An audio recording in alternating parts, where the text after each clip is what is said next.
Hai, kembali lagi bersama saya Rika TPW di podcast yang membahas beragam tema. Kali ini satu kesempatan untuk kali di sini tim The Faktawi sudah menghadirkan Wakil Ketua Kadin ya, Insyaallah. Bapak Yadi Haryadi. Tapi kalau Bapak mau ketua kan saya mah nggak mau Bapak, panggil kita kakak aja kan. Lebih dapat gitu. Ya, keren. Selamat sore. Thank you. Sesuai di chat WA, welcome. Oh, luar biasa. Hari begitu di chat, begitu langsung responnya luar biasa. Senang sekali, senang sekali. Dapat aplaus dari luar biasa. Di chat itu Apa itu? gerak cepat itu apa? Quick response. Quick response. Quick response. Responnya yang mana? Oh, mungkin karena saya tidak pernah slow respon. Oh iya. Jadi itu kuncinya kan. Setuju. Nah itu, saya sudah open itu. Ya. Wakil Ketua Kadin. Insyaallah. Insyaallah ya. Belum pelantikan. Oh, belum pelantikan. Bagus, Siapa tenang. MC? Siapa MC? Oh, jadi promosi. Nah ini kan Kadin. Tidak banyak orang tahu tentang apa itu Kadin. Ya. Jadi boleh dong sedikit. Sebelum Kadin, saya pengen tahu dulu profil dari seorang wakil ketua Kadin yang coming soon ya. Apa itu? Coming soon. Boleh cerita sedikit masa kecil kayaknya dia apakah asli Sukabumi atau KTP masih di Los Angeles? Baik. Saya panggilnya apa nih? Terserah mau Teh Rika, saya Teh Rika. panggil teh. Oh, teh ya. Oke. Bukan ya? Ini teh. Susu. Oke. Baik, Teh. Saya senang sekali nih bisa join ya sore ini. Luar biasa quick response. Dan betul tadi memang saya ini asli Sukabumi. Asli. Lahir Darah Sukabumi. Sukabumi. Darah Sukabumi. Walaupun orang tua memang dari Tasik ya. Darah pengusahanya mungkin dari Tasik. Okay. Tapi memang saya lahir Sukabumi. Jadi saya lahir Sukabumi, besar di Sukabumi, SD Cisarua, SMP 2, SMA 3. Cuman setelah itu saya di Bandung. Iya. Kuliah di Bandung. Kebetulan alhamdulillah diterima di elektro ini kan. Dari si angkatan tuh waktu itu 3 orang lah seperti itu. Jadi saya di elektro, ada Mat di gitu lah. Terus saya lanjut aja sebagai rencana. Anak keberapa? Saya anak kelima dari 6. Tapi adik saya udah meninggal. Perusahaan si orang Jawa Pasir. Jawa Pasir, oke. Itu bisa sama 3. SMA 3, kita punya gerbang sendiri. Ya.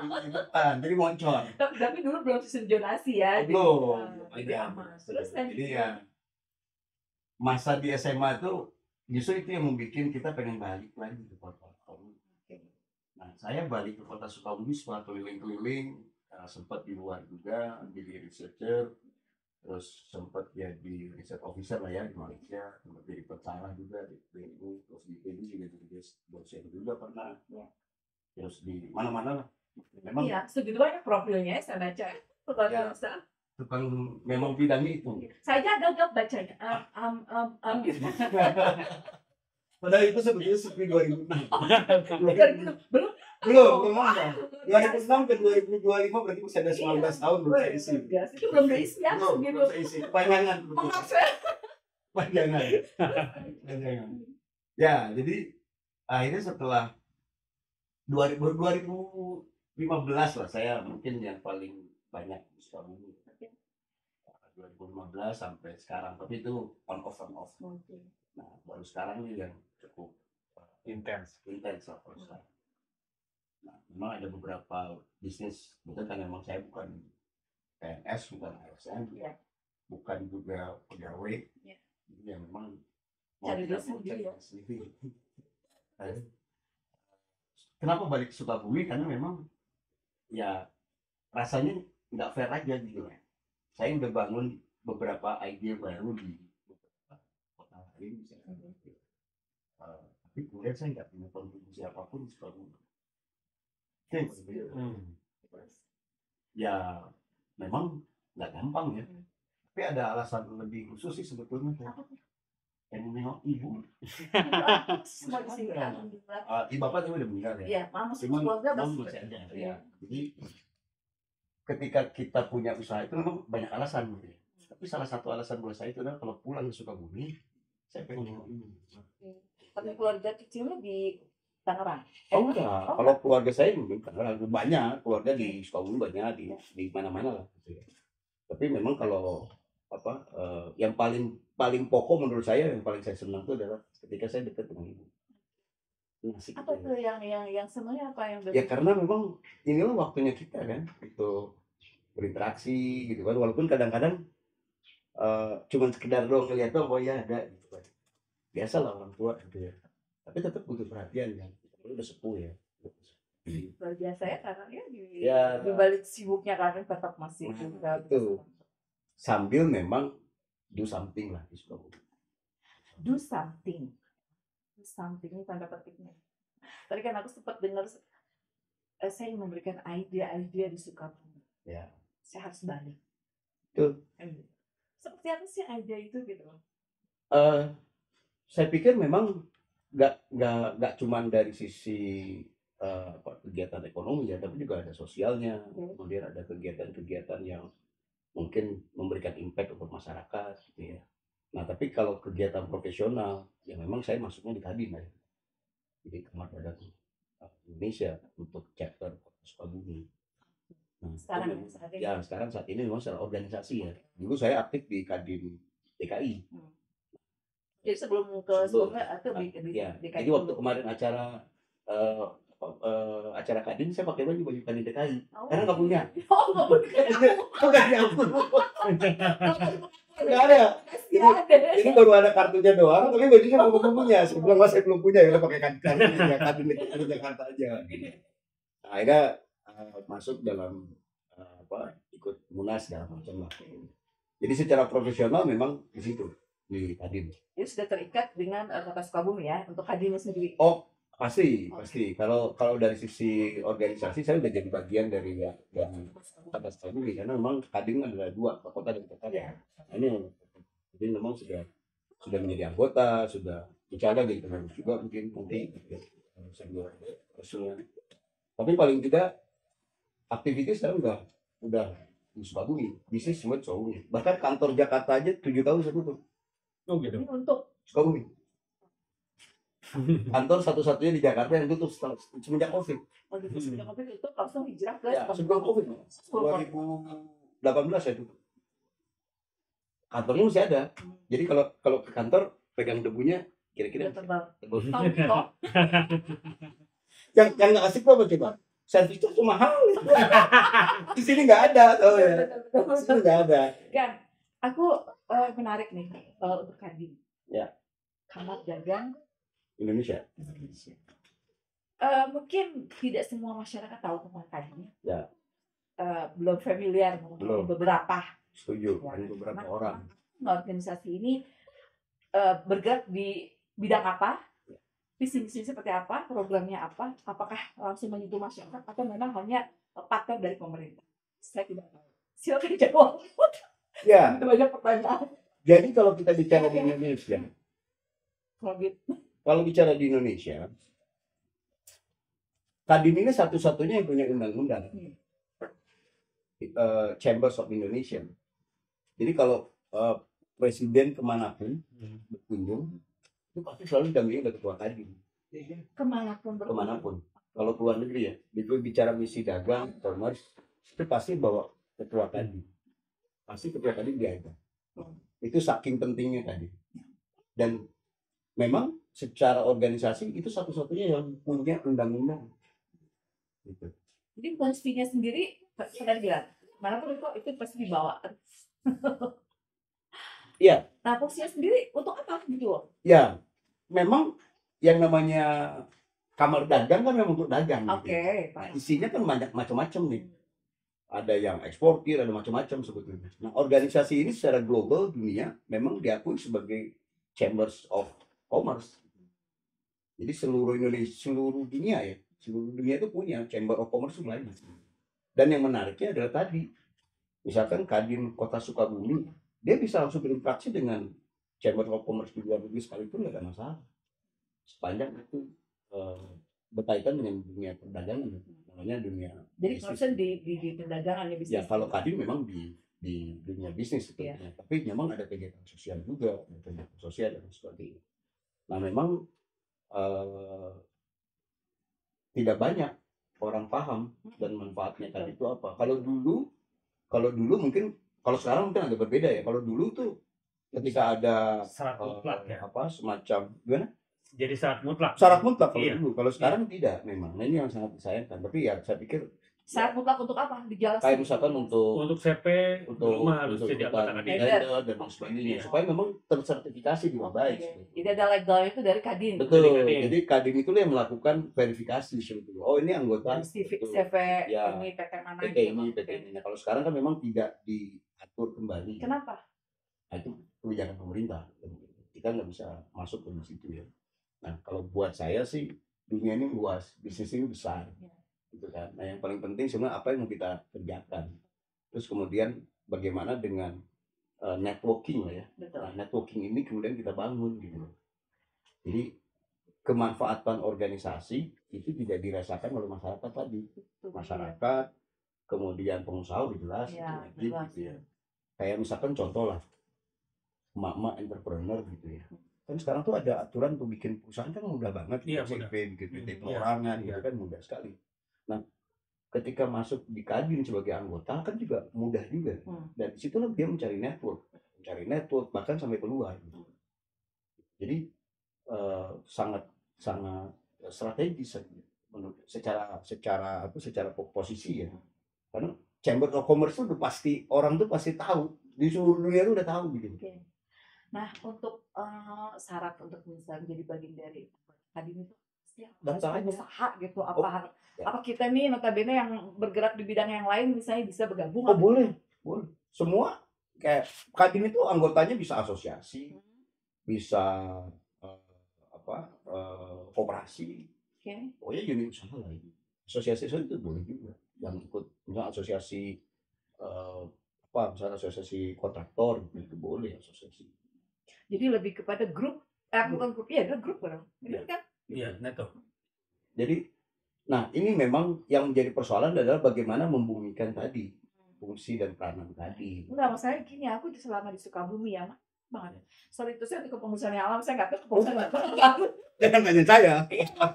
Gaung Kadinnya di mana gitu loh. Terus pencapaian terbesar dari Kadin sendiri apa untuk Sukabumi, untuk kota Sukabumi khususnya, dan program-program apa saja yang sudah menyentuh kepada lapisan masyarakat terkecil gitu loh untuk Kadin sendiri. Silahkan dijawab, Kang. Kalau tanya itu kayaknya saya agak bingung juga jawabnya. Tapi mestinya sih ada.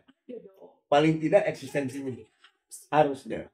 Tapi memang eksistensinya ada. Jadi paling tidak eksistensinya hadir dulu. Dan jadi sudah sekian lama gitu kan, dan yang penting eksis dulu lah. Karena tidak mudah juga menjalankan organisasi, apalagi organisasi tanpa anggaran. Jawaban klise banget. Pasti itu, Pak. Jadi banyak juga memang karena gini, Kadin ini kan organisasi yang diakui oleh pemerintah. Tapi kan kemandiriannya juga ada. Nah, kemandiriannya itulah yang menjadi ciri khasnya Kadin. Jadi memang anggota yang sebelumnya berperan. Gitu. Jadi kayak misalkan kontribusi dari anggota, yang untuk iuran dan sebagainya itu juga ada. Walaupun tidak yang nggak bisa bayar apa juga gitu. Tapi ada syarat-syarat khusus lah.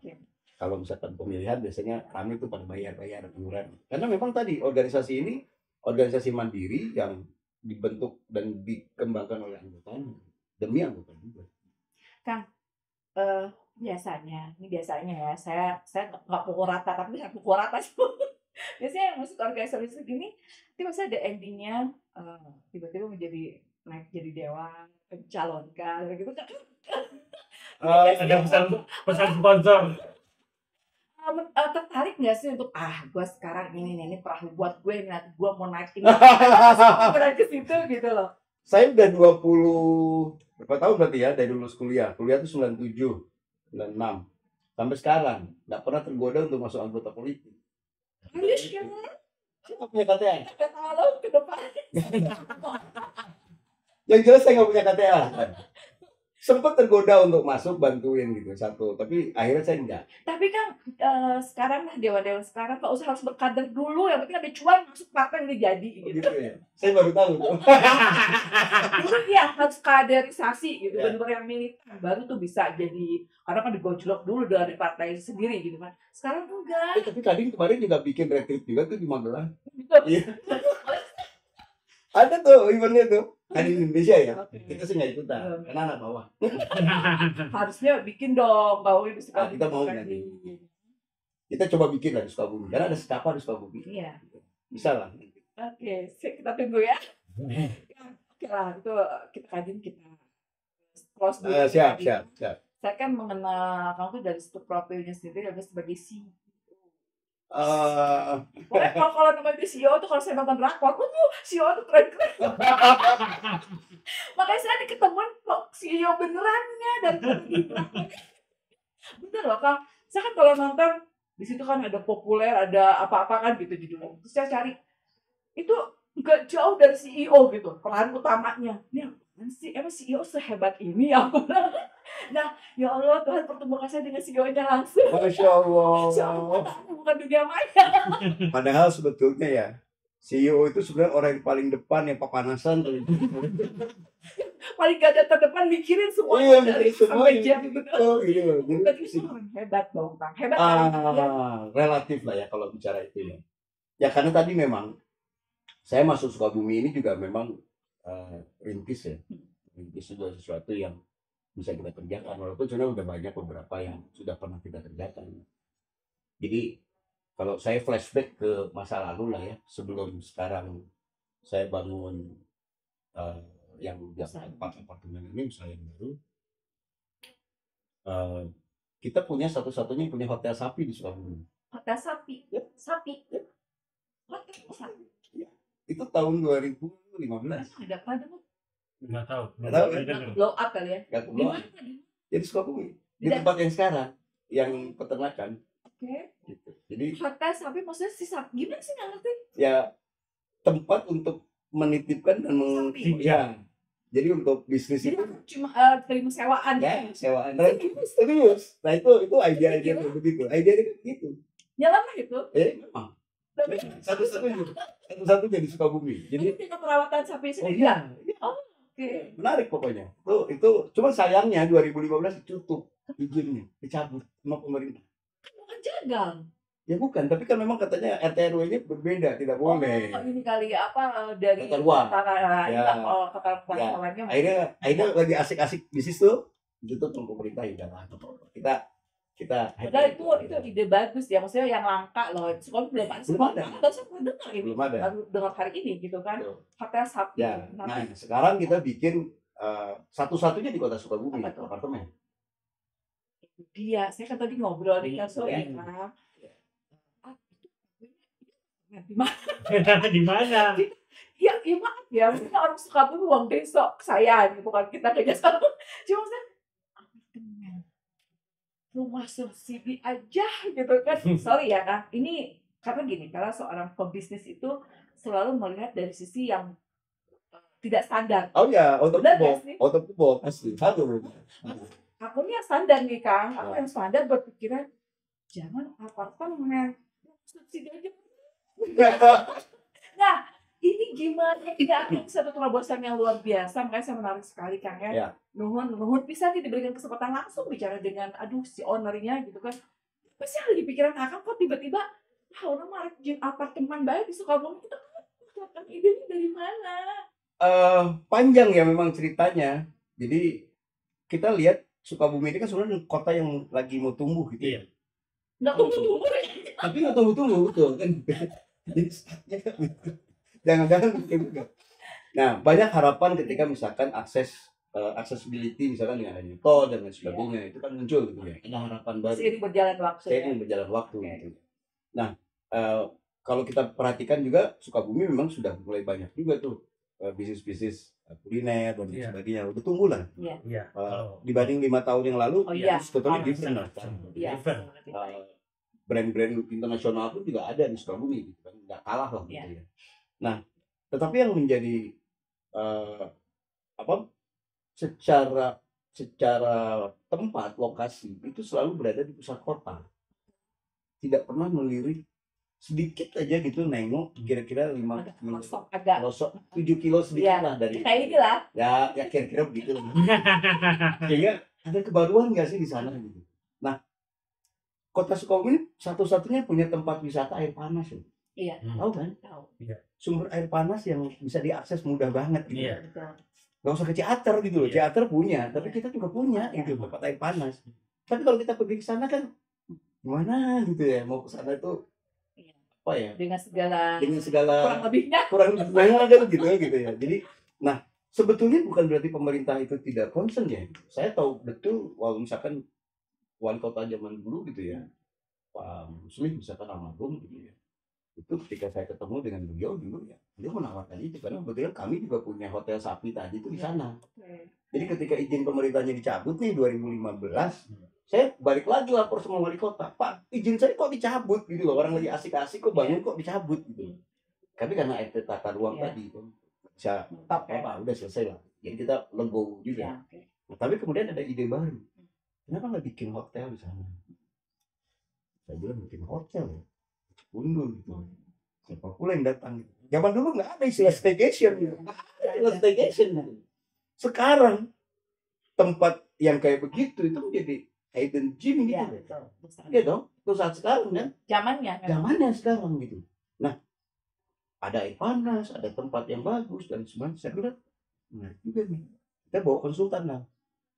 Bawa konsultan dari luar negeri, dari Turki, dari mana-mana kita ke sini. Apa sih yang menarik?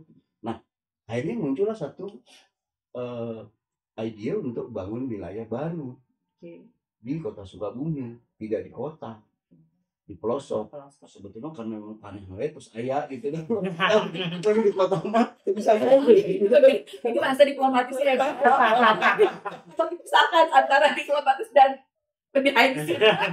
Jadi sebetulnya karena sudah punya sesuatu tadi itu yang kemudian kita melihat apa sih manfaat eksistensi kita di sana kan gitu. Sorry Kang, pertanyaan saya, kenapa Akang bikin usaha baru? Kenapa Akang nggak tertarik dengan mengelola wisatanya sendiri yang notabene tahu sendiri Kakak sudah ada tempatnya tapi tidak dikelola dengan baik oleh pihak swasta atau pemerintah?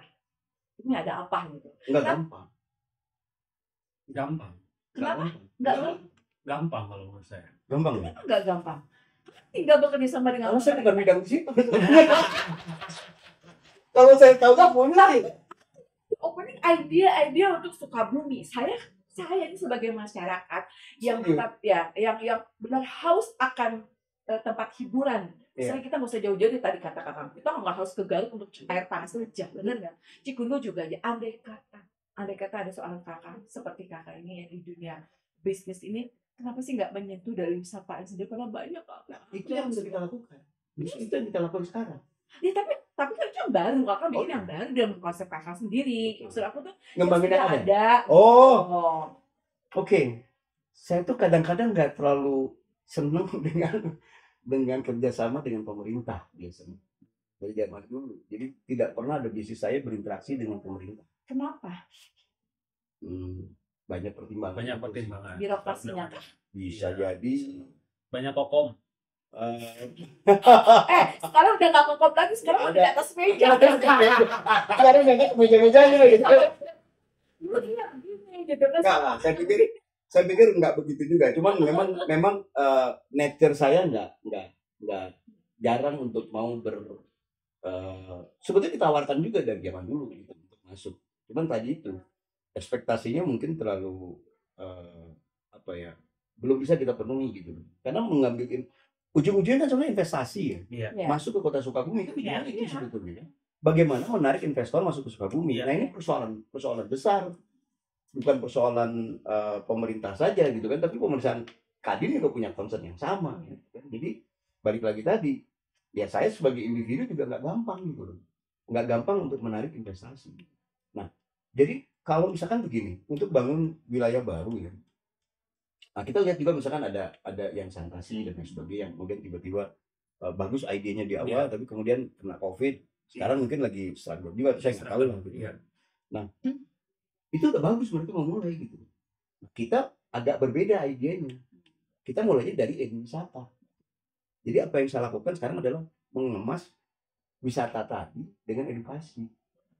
Nah itu yang kemudian saya berinteraksi dengan banyak misalkan pesantren-pesantren, kita ngajak kolaborasi idea tadi untuk bangun eduwisata di tempat Eduwisata. eduwisata. Nah konsep yang kita bawa sekarang adalah education dan wisata. Jadi untuk Yang di Alphard ini. yang apa Oke. sekarang ini yang kita lagi kembangkan nih. Dan itu pun juga dengan kondisi sekarang ya habis COVID, habis macam-macam gitu kan. Ngejual ide itu juga tidak gampang. Iya. Memang tidak gampang. Iya. Nah, tapi ada yang menarik gitu loh. Ada yang menarik adalah ketika sudah ketemu kuncinya. Kan sebenarnya bisnis itu kan kuncinya ini key-nya di Buka mana pintu sih pertama sebetulnya? sih. Betul, buka pintu pertama ini gitu. Nah, bayangkan sekarang begini. Kita bangun sesuatu yang tadi bicara eduwisata, mengajak anak-anak muda untuk ikut dalam program kita nih, training gitu ya. Yang kemudian setelah itu mereka bisa kerja di luar negeri dengan gaji yang cukup lumayan gitu, daripada UMR. Nah, salah satu yang saya lihat di Sukabumi ini adalah masalah pengangguran juga, kan gitu. Kemudian masalah anak-anak muda, ya macam-macam lah eksesnya gitu kan, karena tadi. Nah solusinya saya belum tahu nih, sampai sekarang kita belum lihat tuh. Walaupun ada mungkin dari pemerintah dan sebagainya gitu. Tapi kita baca data tuh ada 27.000 orang yang nganggur, anak muda. Bisa nambah. Bisa nambah. Bahkan yang pengangguran yang tidak, artinya yang tidak formal gitu ya, itu nggak tambah banyak. Nah, yang kita lakukan sekarang itu adalah memberi, tadi itu kita bangun sesuatu di Kota Sukabumi yang punya impact sosial. Sosialnya tadi menurunkan jumlah pengangguran. Nah, bagaimana caranya? Ya kita bangun infrastruktur yang baik, tempat pelatihan yaitu tadi edukasi, tapi di tempat wisata. Jadi orang-orang anak-anak muda yang kalau ikut dalam program kita sambil training, sambil belajar bisa menyerah, bisa macam-macam. Nah, itu yang kita lakukan, bisa di air panas, flashing, sambil mereka tadi edukasi. Jadi ada kegiatan pelatihan. Praktek lapangan lah ibaratnya. Betul. Gitu. Jadi ada kebaruan kan di sini. Nah itu yang kita buat sekarang. Tak monoton. Nah, alhamdulillah sekarang sudah mulai nih. Dari sekian lama gitu ide ini dikerjakan, nah ini kita baru mulai. Nah, mudah-mudahan sih 2027 sudah bisa mengisi kira-kira 4.000 orang per tahun ya. Dari wacana Kakang untuk mendirikan ya ini idea ini berapa bisa sampai hari? Oh izin aja 3 tahun.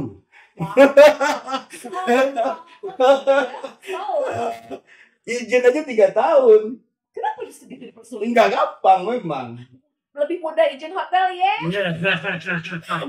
Izin bikin hotel ya di kota-kota gitu. Kota gitu loh. Izin kita tuh 3 tahun. Oh enggak, kita nggak mau main-main kayak gitu deh zaman dulu. Ya walaupun makanya 3 tahun bro. ya ada sih, teman kita nggak di situ lah. Tapi intinya gini kan, kenapa saya colek itu. Ya. Sopo mungkin perizinan untuk usaha di Sukabumi nggak gampang atau mudah atau gimana? Nah itu nanti peran Kadin ya harus mempermudah, apalagi wali kota baru lah sekarang. Kan wali kota baru nih, ya kan entrepreneur harus ngerti lah gitu kan masalahnya apa sih gitu. Jadi bila perlu izin tuh ya cepet aja gitu loh.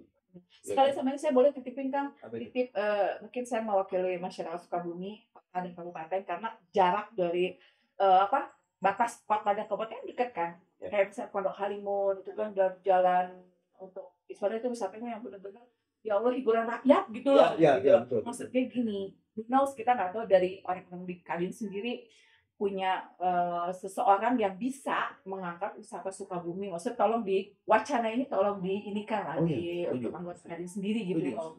Supaya ya warga masyarakat bisa menikmati ya wisata alam sendiri gitu loh. Maksudnya kan. Infrastrukturnya susah ya ini ya. Sedih banget kita mau main ke sini. Gimana kita mau ngundang wisatawan dari luar kalau jangan kan wisatawan investor aja aduh males gue gitu kan gini kan. Apalagi di lokasi yang dipersulit kan gitu. Nah, itu yang tadi yang saya bilang ya. kalau kita lihat kota Sukabumi ini gitu ya, pembangunan gitu kan mungkin memang ada tapi juga tidak tidak ini juga gitu ya. Memang dinamikanya luar Iya. biasa gitu ya. Kebaruan-kebaruan mungkin ada di kota tapi juga kayak ya gitu-gitu aja lah, nggak ada yang hal baru. Nah, begitu sedikit ke pinggiran ya mungkin ada hal baru juga kayak di Goalpara segala macam karena investor masuk di Iya. situ dengan berbagai alasan ya. Oke. Apakah karena keluarganya di situ dan lain sebagainya. Tapi satu hal tadi memang kalau kita bicara membangun kota atau kota Sukabumi, ya memang mesti warga kota Sukabumi sendiri asli Sukabumi yang harus mengajak banyak orang Sukabumi untuk bangun kota gitu. Nah, contoh misalkan ada satu ini, kita punya usaha nih, emang hanya boleh perusahaan di Jakarta saja yang misalkan listing di Bursa Efek Jakarta atau Bursa Efek Indonesia kan enggak. Boleh dong perusahaan kita di kota Sukabumi yang punya listing misalnya. Perusahaan saja tuh kota Sukabumi terangkat dan pajaknya juga makin banyak, pendapatan pemerintah juga makin tinggi. Harapannya tentu jumlah tenaga kerja juga makin banyak, ada lowongan kerja lah ya. Ya anyway memang perlu sinergi dan perlu sinergi antara pengusaha, pemerintah, ya semua pihak pada akhirnya. Ya ini PR buat Kadin. Oh ya, PR buat Kadin dan kalau kita memang sudah memikirkan beberapa hal yang ke depan yang akan dikerjakan dalam pengusaha sekarang. Program jangka panjang nantinya, 5 tahun ke depan. Oke, sekarang kembali ke Alphard. Apa itu Alphard gitu kan? Kita gini, saya standar sih pertanyaan saya. Ya. Visi misi dari didirikan ini apa? Kalau saya boleh cerita, sebetulnya Alphard itu karena ada pesantren Alphard di kota Sukabumi. Yang di Kiai Fajar. Oh iya. Ya, itu partner saya dulu ketika saya mengusung Eduwisata. Ada hubungannya sekarang? Masih ada. Beliau termasuk yang sebagai dewan pemberi ini kita lah. Bukan, maksudnya dari nama Alphard ini ada ya pasti ada, selalu ada. Cuman kita namanya Alphard Park apartemen. Oh, tidak ada belakangnya. Ya, jadi dulu ini memang akan digunakan untuk sekolah internasional. Oh, pesantren. Awalnya begitu. Jadi anak-anak Sukabumi masuk ke dalam sekolah internasional, kemudian sebelum COVID ya, idenya begitu. Masuk ke sini SMP, SMA, kemudian kuliahnya wajib di Turki. Wajib. Nggak boleh enggak. Itu harus biaya? Tentu orang tua ya, tapi ada beasiswa yang kita carikan dari sana. Makanya tadi ada konsultan segala macam. Supaya memang SDM kita naik gitu loh. Jadi orientasinya tidak hanya sekedar katakanlah universitas negeri di Indonesia yang sekarang udah mulai mahal banget. Iya benar. Nah kenapa nggak shift sedikit misalkan ke Turki misalkan dulu. Nah itu yang kemudian kita bawa. Kodarullah tapi memang kemudian ide itu belum bisa realisasi karena ada COVID kan. Sekarang muncul dengan ide sama masih tetap Eduwisata, tapi kita punya dengan program Jingu Himo. Konsep yang berbeda. Jingu Himo. Jadi Jingu Himo itu program untuk pelatihan anak-anak yang anak SMA, SMK, lulusan SMA masuk ke dalam sistem kita di Alphard ini, di Alphard Park ini. Mereka tinggal di sana selama 6 bulan sampai 9 bulan. 6 bulan lah maksimal sebetulnya. Habis itu mereka kerja ke luar negeri, ke Jepang pertama. Itu bayar? Oh pasti bayar, nggak ada yang gratis. Tapi mereka bayarnya setelah mereka kerja. Oh jadi dipotong dari gaji mereka. Ya, mereka jadi ada sebenarnya apa dana talang? Kalau di sini ada dana talang. Kita pakainya istilahnya ikatan dinas. Oke. Jadi selama mereka 6 bulan ini apa yang tanggung? Kita modalin. Kita modalin. Makannya semua tempat tinggal. Di sana asrama di sana. Ya Alphard Park ini sebetulnya adalah itu peruntukannya itu. Nah itu tadi kira-kira sekitar untuk 4.000 orang dalam setahun. Kecil banget dibanding dengan opportunity yang ada. 4.000 1 tahun. Jadi dari 5 tahun tuh 20. Tapi kecil.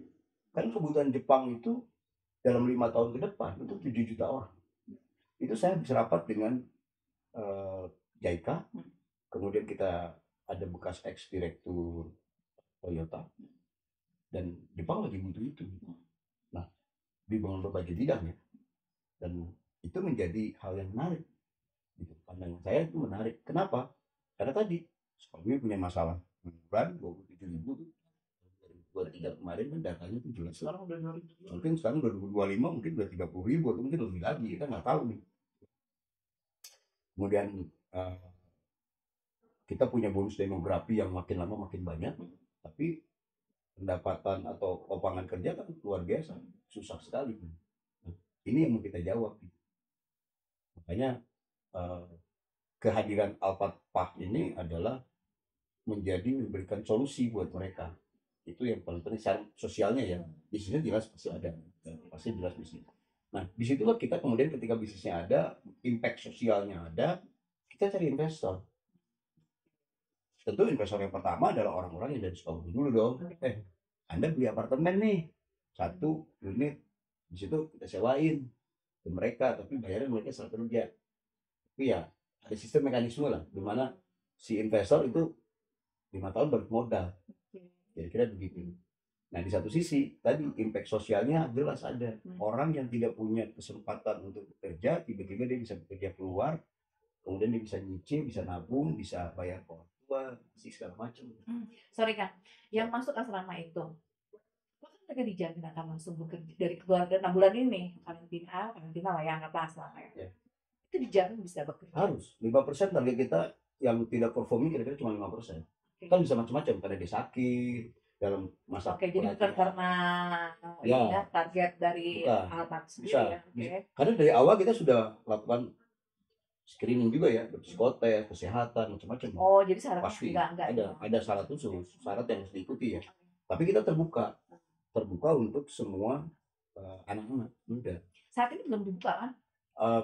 Target kita sih kita buka dulu kelas yang baru, sekarang itu ada kelas yang kampus yang kecil dulu, yang ini rencana sih bulan depan kita udah bisa mulai nih. Tapi sebelum masuk ke sana ya, jadi kita buka kelas kira-kira untuk 400 orang lah. Nah, sudah banyak yang kalau dari sisi kuesioner sih itu banyak yang tertarik ya, karena tertariknya itu tadi bayarnya nanti. Ya, karena itu kan obstacle-nya kan di situ. Masalahnya kan bukan orang tidak mau kerja keluar, betul, atau mau belajar. Keterbatasan itulah. Satu, ketika bicara training ya, mereka bayar di awal. Kalau tidak bayar di awal, biaya hidup di awal. Training 6 bulan biaya hidup di awal gitu kan, orang tuanya belum tentu juga support bisa. Kan gitu. Dua ini nih. Jadi yang jadi benar-benar PR ya. PR dari apa sendiri. Nah, itu yang tadi saya bilang, kita bekerja sama dengan investor. Iya. Gitu kan. Nah, karena kita juga pengusaha, ya mau dong kita injek kapital juga gitu. Sebagian keuntungan kita untuk atau mungkin seluruh keuntungan kita untuk membiayai mereka gitu loh, dengan berbagai macam hal ya. Bisa resikonya banyak nih. Orang mengatakan gila loh bikin kayak begituan, resikonya berapa? Tapi saya bilang enggak. Karena kita melalui proses dulu kan. Proses, dan saya lihat banyak juga teman-teman udah buka APK di sini, banyak di sini, dan mereka sudah eksis luar biasa, sudah memberikan kontribusi banyak. Ya makanya saya mau tanya itu Kak, anggaplah kompetitor dalam artian. Kalau saya bukan kompetitor, itu partner. Oke, paham. Tapi kalau dari bisnis? Enggak, partner saya. Saya tidak mengenal kompetitor. Cakep. Ada kompetitor di saya gitu. Jadi jangan jadi kompetitor mereka. Oke, saya ralat ya dari kompetitor ke partner. Dari partner yang begitu banyak. Jepang ini memang lagi booming nih ya. Untuk suka misalnya lihat di sekolah media beberapa teman-teman saya pembuka gitu. Ini kok Jepang lagi? Jepangnya ada apa? Satu gitu loh. Apakah kalau bisnis itu kan bukan masalah yakin nggak yakin ya? Bener nggak sih? Bukan masalah terasa apa-apa, tapi lebih kepada ya gambling gitu. Gue di sini ya berarti targetnya sebenarnya itu proses jalankan gitu kan? Enggak, sebetulnya enggak juga, ini terukur banget gitu. Terukur ya, proyek kita ini 400 miliar dalam setahun. Sekarang untuk satu orang itu kan rata-rata umum ya, itu menghabiskan uang kira-kira sekitar 60 jutaan. 6 bulan itu? Iya, untuk training, penempatan kerja segala macam. Ada yang 35, ada yang 40. Include itu ya? Ya, intinya lah ya, kita buka semua, kalau kita kupas semua tuh biaya segala macam tuh ya kira-kira satu orang tuh sudah 60-70 jutaan. Ya kan? Iya. Ya, bisa ngecek lah gitu kan. Iya. Nah, ya kalau kita lihat revenue kali 4.000, 240 miliar. ya kan? Terus macam-macam segala macam ya hampir 400. Jadi sebenarnya menarik secara bisnis. Oke. Dan ini bisnis yang menurut saya nih yang menarik. Karena tadi bukan cuma sekedar bisnis nyari untung, tapi impact sosialnya. Jadi sebelah sisi ada Oh iya, bisnisnya, ada sosial, ada. ada ibadahnya. Oh, seperti itu sih. Semua kita mau bisnis tahu Bismillah dulu. Gitu. Iya. dalam arti kita bermanfaat untuk sesama. Kemanfaatannya itu yang paling. Nah, Kang, berarti belum open ya, belum? Kita ngejar groundbreaking. Oke. Per hari ini, per kemarin kita udah mulai operation lagi, udah mulai pembangunan. Di lokasi itu udah mulai pembangunan. Sebentar, lokasi di mana tepatnya, Kang? Jalan Merdeka, Cikundu. Dari wisata Cikundong, Kira-kira deket tuh 600 meter lah. ya sebelah kiri ya? Kanan. Enggak, kalau dari mana?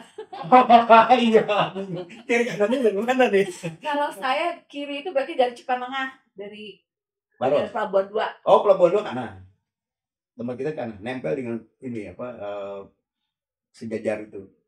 Nempel di dekat kali, dekat Mandiri. Oh. Nah, itu yang Arum Jeram nanti. Jadi tempat apartemen yang punya wisata Arum Jeram, air panas segala By the macam. way, nanti kita diundang ya. Oh, harus.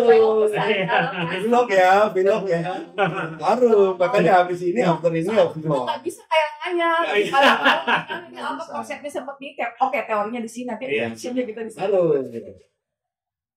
Ya, terus Ya, jadi secara izin sebenarnya kita udah dapat, udah selesai dari lama. aman ya, udah Lama, itu izin udah selesai, pembangunan udah selesai lama. Cuman sempat terkena COVID kan waktu sebelum COVID kita bangun terus selesai kan belum jalan lagi. Nah ini habis COVID mau recovery nggak gampang nih, kayak orang udah terlalu lama tidur. Iya.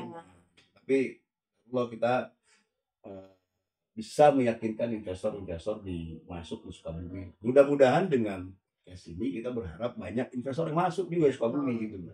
Jadi Anda punya uang gitu ya, mereka punya uang, ini orang Sukabumi gitu kan, punya uang, ngapain sih ditaruh di deposito gitu, do something gitu loh. Bang BCA diacak aja lagi gitu. Ya, ngapain gitu loh. Ya kan, mendingan punya apartemen, kos, kondotel kayak yang kayak begini, itu satu unit isinya 8 orang. Itu apa sih konsepnya? Apartemen kan? Apartemen tapi isinya 8 orang. Jadi kayak Dua bar atau kan 2 BR. Bedroomnya 4, 4. Pokoknya isinya untuk 8 orang. Ukurannya 32 meter persegi. Oh, 32. Gimana sih konsepnya? Konsepnya memang tadi kayak hotel. Kan gini apartemen kayak studio, bisa kamar Oh studio. enggak, ini enggak studio konsepnya. Apartemennya itu agak besar, 32 meter persegi. kurosnya bersih 32. Jadi di dalamnya ada kamar-kamar. Enggak ada kamar. Jadi langsung bed 2, Bed ada dua. tempat meja belajar, ada kamar mandi, ada Itu sama gitu dong ya. Kita ubah nih konsepnya. Yang tadinya dulunya betul-betul hotel gitu, 2 kamar, 2 bedroom, kita ubah sekarang. Nah, sorry ya, itu kan dijual. Ya. Pada siapapun yang aspek dengan buat yang minat. Betul. Nah, keuntungan dari Beli. pembeli kan itu konsepnya asrama. Jadi mau pakai apa gitu? Ya, karena memang bukan untuk dihuni. Mereka untuk investasi di Sukabumi. Kita ngajak mereka investasi di Sukabumi untuk tadi memberikan kemaslahatan kepada Ya, oke. Keuntungannya benefitnya. Ya, pasti ada biaya sewa dong. Orang anak-anak ini banyak. oh, oke. Ini ibarat gini, saya beli nih. Ya, Saya beli. Ya. Saya beli kan. siap. Terus ini hak saya dong Oh. secara SPM. Kita punya satu DP. grup yang memang menyewa itu. Saya siapin grup yang nyewa itu. Atau balik modal mau dong. Oh iya dong. Daripada kita beli apartemen di Jakarta. Ngapain? Cuma tiap harinya maintenance doang, bayar ini listrik. Iya. Listrik mahal. Oh my god, ya menarik sekali. Apa keren, apa. Ya kan? Oh, mau saya. Jadi orang itu berinvestasi di Sukabumi. Itu harga sewa ditentukan oleh. Nah, saya kepo. Harga sewa itu kita open transparan. Jadi satu siswa itu di-charge 50.000 sehari untuk nginap. yang dibayar nanti setelah dia kerja. Oke, 50 lebar kali tadi berapa? 8. Amat 8. 400. Berapa? 400 satu bulan. 1 bulan. 1 hari dong. Oh, hah? 1 hari dong. Per Kan hari. 8 orang 50.000. 50.000 per hari. hari. Ya, Berarti kali 1,5 juta lah sebulan 1 orang. Oke, Murah dong. Iya. Siswa tinggal di asrama dengan fasilitas yang yang baik, sehat, Oke. bintang 1,5 3. juta income untuk si pembeli. Si pemilik itu bukan pembeli, manajemen building, kan ada building manajemen dulu. Oh, lewat itu dulu. Lewat itu dulu. Nah, yang menggaranti sewa adalah building manajemen sama pemilik. Boleh dong saya sewa 7 juta sebulan, setahun 84 juta. Sekarang begini deh, beli rumah harga 500 juta, berapa sih sewanya? Harganya berapa itu yang 400-an, 300, tapi kalau dengan fully furnished 495. jadi itu full furnished. Full Itu furnished. hak milik kita. Iya, Berapa- soalnya. Berapa lama? Berapa lama? Freehold. Enggak, maksudnya kan Kalau sekarang bisa 100 tahun kan? iya 100 tahun, tapi bangunannya kuat kan? Ya 100 bisa tahun? 30, 40 tahun. Tapi 5 tahun udah balik modal. 4 tahun dia udah balik modal, 5 Oke, tahun. oke, paham saya. Jadi, oke. Saya mengerti ini luar biasa ini. Iya kan? Baru loh ini benar-benar idea. Sekarang gini ya, ada orang, kita bicara kota dulu nih, kita narik investasi di Sukabumi, ya kan? Satu orang 500 juta deh, terus dia punya sertifikat, asik. Iya, benar. And then kemudian Punya sertifikat income. sekarang kalau 500 taruh deposito berapa sih? Iya, Asik. keren ini keren. Artinya saya nggak ngerti loh. Feedbacknya buat tadi gitu kan. Sampai begitu tadi saya tanya. Oh ternyata Kan tadi kita udah siapin, kita siapin training center yang akan sewa itu, dan kita kasih kontrak di muka. jadi benar-benar aman dong ya. Aman lock jenawi itu ini. Ini yang saya bawa ide kayak begini. Satu, mengamankan investasi investor, itu satu. Kedua, pasti investor akan tanya ROI-nya berapa. Parameter mereka kan sederhana. Iya. Aman, ROI-nya berapa. Yang ketiga, ada manfaat sosial. Nah, yang sebetulnya kita lihat kan ada manfaat sosial. Sosialnya. Saya kemarin habis presentasi, ini ada cerita. Ada presentasi, kebetulan beliau adalah pernah tinggal dan besar di Jepang. Tinggal besar di Jepang. Duta besar. Keluarga duta besar. Kita presentasi, bahwa ini mau buat di SDM dan sebagainya. Kita presentasi. Alhamdulillah, belinya 4. Langsung. Jadi satu unit itu harga 300 sampai 400 juta. 495, semuanya sama. Oh, 49. Jadi nggak ada tipe ya? Ada semua 95. Jadi Menurut kakak, kacamata kakak nih, Ya. dengan harga 495 konsep seperti itu untuk apa ya ukuran Sukabumi lah ya, kecil, menurut kakak dari sisi bisnis seperti apa Sukabumi ini banyak orang kaya kok. sebenarnya, Banyak. Rumah 8-10 miliar juga ada. tapi dia bayar. Ini udah banyak. Ya, rumahnya 8-10 miliar. Saya tahu betul. Kalau kita nengok sedikit ke atas kan ada banyak perumahan-perumahan baru, bangunannya yang mewah-mewah, Royal Kabandungan kita sebut Iya. nama lah, ya kan? Ya, itu di sini juga banyak. Kita tinggal menyampaikan ke mereka saja sebetulnya. Justru podcast ini yang kita inginkan adalah menyapa teman-teman dan keluarga besar orang-orang Sukabumi. Ayo dong kita bangun kota Sukabumi, Betul. kan gitu. Dengan cara kita. Dengan cara yang tadi, ini hal-hal yang baru nih. Ini ada muncul lagi nanti. Muncul lagi ada ide baru, tapi lagi digodok dengan Kadin. Oke. Ini menarik sebetulnya. Tapi ini dulu deh kan. Ya. Bang, uang itu kecil gitu loh. Sangat kecil angka tadi itu. Tapi ketika misalkan itu memberikan benefit sosial, manfaat sosialnya nggak kelihatan, tapi juga ada warranty, jaminan bahwa si investor juga mendapatkan benefit. Gitu. Itu muncul bisnis. Ya, dan Fungsi saya adalah sebenarnya menjadi tidak hanya sebagai pebisnis yang ambil keuntungan saja, tapi menjadi apa ya? Kalau bukan fasilitator, mungkin lebih ke ini kan. Kalau dirijen itu apa? Konduktor. Jadi konduktor. Kita mengambil banyak investasi, investor dari luar dengan cara tadi, gitu kan. Ada equal terhadap ketika mereka keluar uang, mereka juga mendapatkan jaminan secara aset yang betul, gitu kan. Dan secara perizinan juga ada. Nah itu yang tidak ada di Sukabumi. Jadi kalau mungkin pikiran ceteknya, ya kan sekarang, apa sih nanti usaha di hari tua? Saya mau bangun kos-kosan. Ya ini loh, Alphard ini loh sudah memfasilitasi kita Tahu gitu. nggak kemarin kami ini dikasih kesempatan sama ID Kabupaten Sukabumi. Kemarin tuh acara ID pelantikan, karena kita sponsorship. Oke. Dan sponsorship gold juga. Karena sponsorship gold kita dikasih kesempatan untuk presentasi. Kita bawa juragan kos. Jadi bahasa yang paling Testimoni, sederhana, ya. itu tadi bahasa yang paling sederhana supaya dipahami oleh banyak orang adalah saatnya kalau masuk Sukabumi jadi juragan kos aja deh. Gitu kan. Ya, cuman ini beda konsepnya, lebih maaf ya, lebih kelasnya beda gitu loh. Juragan kos yang kondotel kelasnya, tapi yang menyewa kita siapin. Nah itu. Kita Iya. siapin, Makanya ya kan? kita udah nggak mau tahu, udah beli, udah olah deh. Kan gini ya, kita kan ada IPB ya di Sukabumi kan, ada IPB. Kan banyak tuh orang bikin kos-kosan gitu kan. Itu kan hanya open aja. Orang boleh sewa di situ, boleh tidak. Kan gitu.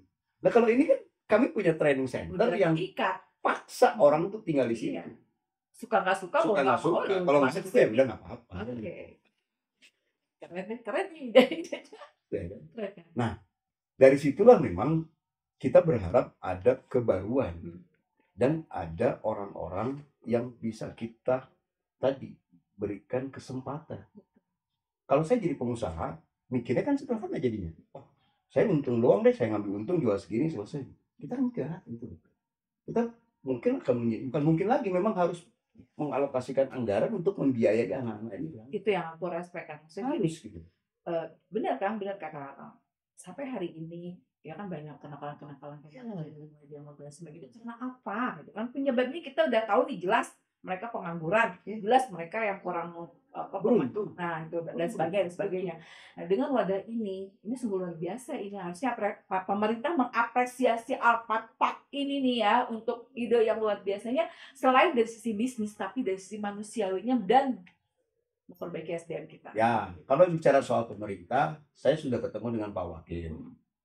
Dikasih kesempatan 30 menit. Kenapa? Bicara. Ternyata jadi 1,5 jam. Oh, jadinya.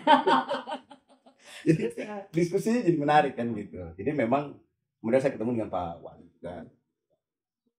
Ya kita sampaikan juga hal yang sama. Secara respon positif enggak lah. Memang secara perizinan juga kita udah selesai ya. Sudah dari pemerintah sebelumnya gitu. Tapi kita menyampaikan soal Pak, ini hal yang berbeda. Kalau dulu begini, kita sekarang konsepnya kayak begini. Ya so far sih beliau apresiasi lah ya.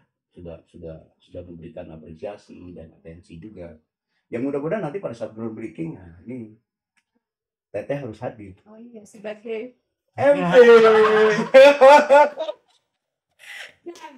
kalau tadi kan jujur ya, Siap.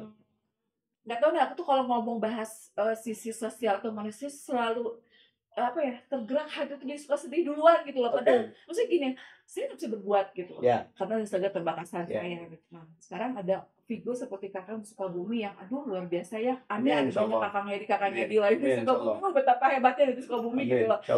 Pasti akan maju lah. Nah, kemarin kan kita demonstrasi di mana-mana. Saya ada sedikit membelok nih ya. Karena nanti hubungannya dengan itu tadi kan, yang tadi SDM. Nah, itu kan. Nah, betapa banyak, lihat dong yang datang itu kan luar biasa. Mahasiswa yang notabene mereka sudah lulus, tidak punya pekerjaan, atau memang yang masih bekerja, masih kuliah dan sebagainya. Itu kan berarti berimpact lah ya. Mesti tanggapan dari tuntutan pendemosnya. Kita bahas Sukabumi deh, nggak usah bahas nasional. Nasional sudah ada lagi kapasitasnya mereka yang hebat. Kita skupnya Sukabumi saja. Ya, memang itu akhirnya menjadi sebuah dinamika ya. Dinamika di daerah, terutama yang ya kita kan dekat dengan Jakarta ya, ataupun dengan daerah yang kalau sekarang semua daerah juga melek sosial, media sosial kan. Kita tuh masih tempat penyangga nggak sih? Bukan ya? Bukan. Bogor ya? Bogor ya. Oke. Ya, jadi memang hal yang lumrah lah ya. Hal yang lumrah, masyarakat dengan kondisi sekarang gitu butuh sesuatu yang tadi, solusi. Nah, sekarang tinggal bagaimana menghadirkan solusi itu. Solusi keadilan, solusi kesempatan bekerja, solusi kesempatan berusaha, solusi-solusi yang memang betul-betul menyentuh dan langsung memberikan impact, quick action, quick respon, itu yang paling penting. Jadi jangan lagi dijawab dengan semacam, ayolah kita bikin semacam studi banding kajian, udah capek. Masyarakat tuh capek banget. Jong banget lah itu Iya. kayak gitu-gitu. Ngabisin anggaran doang. Betul. Itu yang saya protes itu kenapa Iya. sih nggak usah lah, nggak perlu Nggak gitu. perlu Apa sih yang gitu. menjadi hasil dari studi banding itu mati? Iya. Apalagi misalnya studi kajian lagi. Implementasinya ke masyarakat mati, nggak ada sama sekali. Cuma happy doang mereka menjadi alat. Sirik saya. Ya, dan mestinya sebetulnya kalau saya nggak tahu nih, apakah pemerintah punya pemikiran yang sama gitu. Kalau saya nih, begitu dengar podcast gini mungkin gitu pemerintah mikirnya gimana caranya saya bikin BUMD yang memang ngurusin SDM. Iya dong. Kan harusnya misal peran saya nih diganti jadi BUMD lah. Yang dimodalin pemerintah untuk ngeberangkatin anak-anak. Kan nggak ada kepikiran gitu. Iya. Kenapa nggak bikin kayak begitu aja?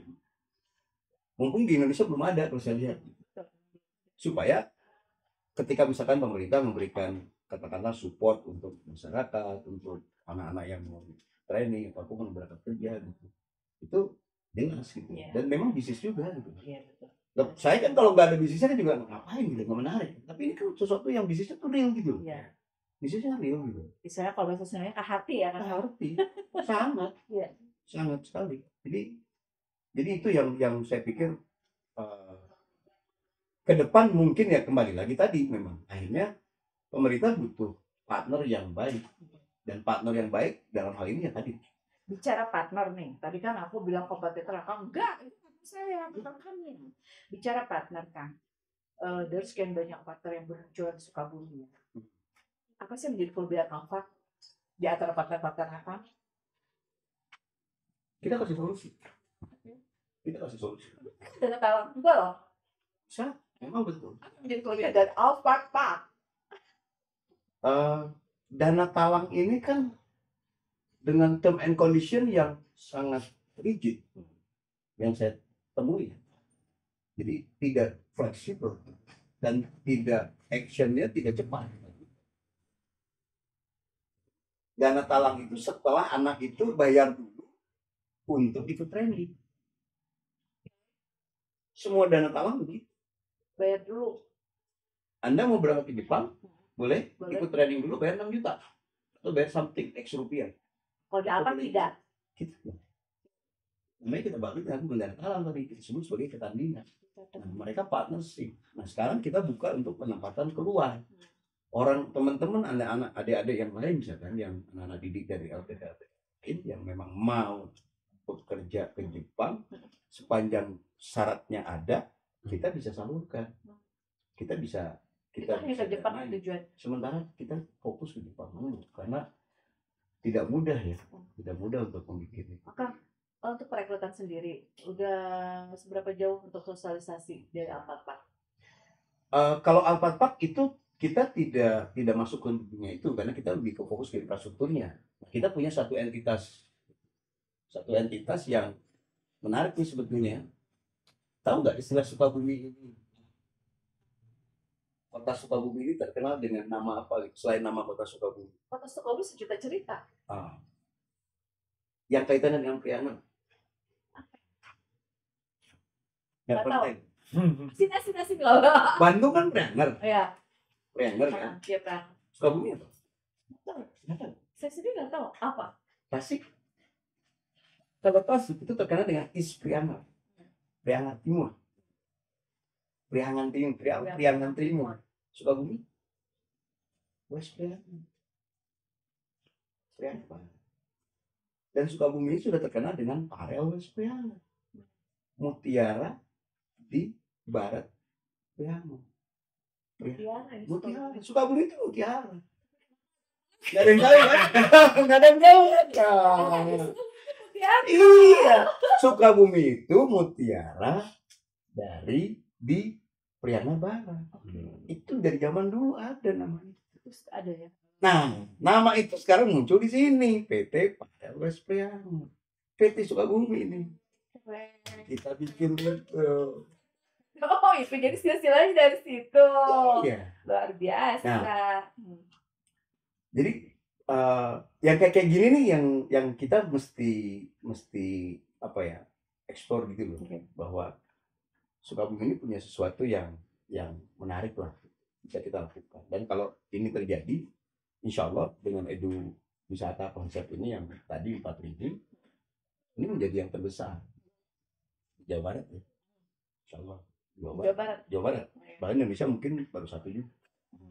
Walaupun banyak yang konsepnya, tapi konsep edu wisatanya melekat di kita. Kakang, jujur ya, waktu 45 menit durasi kita sebenarnya nggak cukup untuk bener. Apalagi aja di opening ya, di opening kita mau ke apa?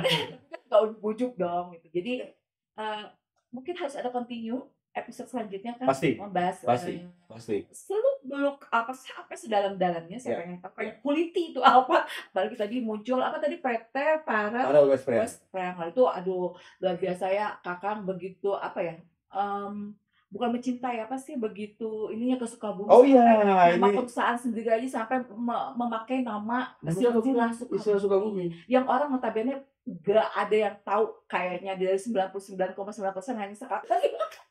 Iya. Luar biasa Kakak, pokoknya siapa ini ya, saya bangga loh, bener loh. Insya Allah. Sukabumi punya putra daerah yang seperti ini nih, yang ini yang namanya putra daerah, bukan dewan omon-omon. Terima kasih Teh. Saya janji ya, kita bahas terus. Vlog ya? Iya, vlog ya.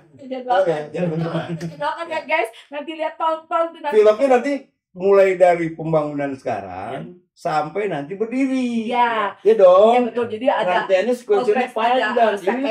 Step-by-stepnya muncul gitu loh. Jadi dari gerbang sampai ke iya. Oh, ini pembangunan sekarang kayak begini. Nanti kemudian muncul lagi. Kakang, saya terima kasih banyak. Oh, saya juga. Speechless, nggak bisa berkata-kata. Saya bangga sama Kakang, bukan bangga dari sisi apa-apanya, tapi lebih kepada ini ada loh yang beneran putra daerah.